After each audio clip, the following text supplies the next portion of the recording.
Impossible है, आप नहीं जीत सकते, फिलहाल तो नहीं जीत सकते। ऐसे लोग बोले कि एक दौर आएगा कि ऐसा होगा, तो फिर भैया आएगा तो हम लोग उस समय आपकी भी तारीफ करेंगे। सेना में सबको जाना है, टेक्नोलॉजी में सबसे आगे है। सर इजराइल इतना पावरफुल कैसे हो गया? इजराइल देखो, यूनिटी कब आती है, एकता कब आती है? इजराइल में एकता का कारण ये है, जब विभाजन किया सब इजराइल का, तो कहा सब की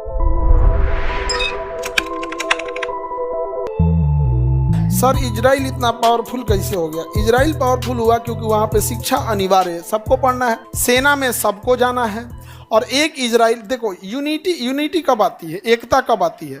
एकता तब आती है जब आपकी संख्या कम हो, तो यहूदियों की संख्या कम है और आपके चारों ओर दुश्मन हो। तो इजराइल में एकता का कारण ये है कि एक तो संख्या कम है और चारों ओर क्या भरे हैं, दुश्मन, तो एकता ऑटोमेटिक आ गई। दूसरा, ये सब के सब रईस हैं, सब बिजनेस बहुत करते हैं और ज्यादातर ये लोग इन्वेस्टर होते हैं। क्या होते हैं? इन्वेस्टर मतलब जैसे मान के चलिए कि किसी के पास पैसा है लेकिन काम करने के लिए टाइम नहीं है, तो एक काम करेगा, किसी आदमी को दे दिया, ये लो 2 करोड़ रुपया लो, तुम 2 करोड़ में भैंस पालो, कंपनी रजिस्टर्ड करा देगा और कह देगा 20% तुम्हारा, 80% मेरा। तो जो भैंस पाल रहा है, मेहनत कौन करेगा? जो पाल रहा है। दूध निकालेगा जो पाल रहा है, बेचेगा जो पाल रहा है, और जब बेचने का प्रॉफिट आएगा तो 80% वो ले जाएगा जो इन्वेस्टर है, और 20% ही दोनों को फायदा।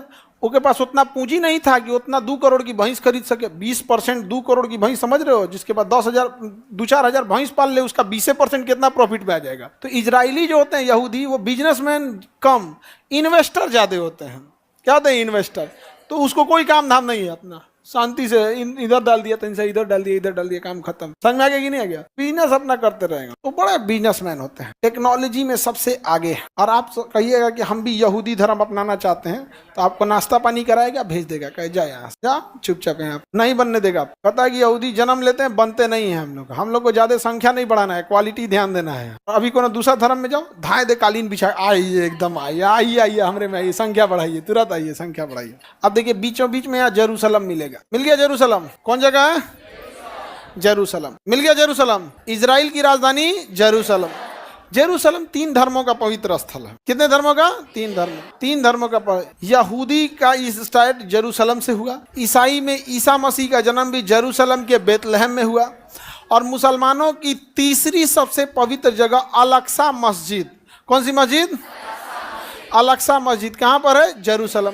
3 धर्मों का पवित्र स्थल है। समझ गया? अब जब विभाजन किया सब इजराइल का, तो कहा सब कि जेरूसलम न इजराइल के पास रहेगा न फिलिस्तीन के पास रहेगा, जेरूसलम यूएनओ के पास रहेगा। किसके पास? यूएनओ है किसकी कठपुतली? अमेरिका, ब्रिटेन, फ्रांस, इन्हीं की कठपुतली है। तो जेरूसलम लगा दिया वहां पर। जेरूसलम 3 धर्मों का पवित्र स्थल, इसलिए इसे पवित्र भूमि कहा जाता है। जेरूसलम को क्या कहा जाता है? पवित्र भूमि कहा जाता है। आगे बढ़ जाए। अब इसी के ऊपर दिखेगा, आपको मिलेगा रमल्ला। देखिए मिला, रमल्ला मिला कि नहीं मिला? फिलिस्तीन की राजधानी क्या है? रमल्ला। फिलिस्तीन की राजधानी रमल्ला। इजराइल की राजधानी जेरूसलम। इजराइल की राजधानी जेरूसलम। आगे बढ़ जाएं। गाजा और वेस्ट बैंक दोनों को मिला के क्या बनता है? गाजा और वेस्ट बैंक दोनों को मिलाकर फिलिस्तीन। आगे बढ़े। इब्राहिमिक धर्म में कितने धर्म? कौन कौन? यहूदी, ईसाई और मुस्लिम।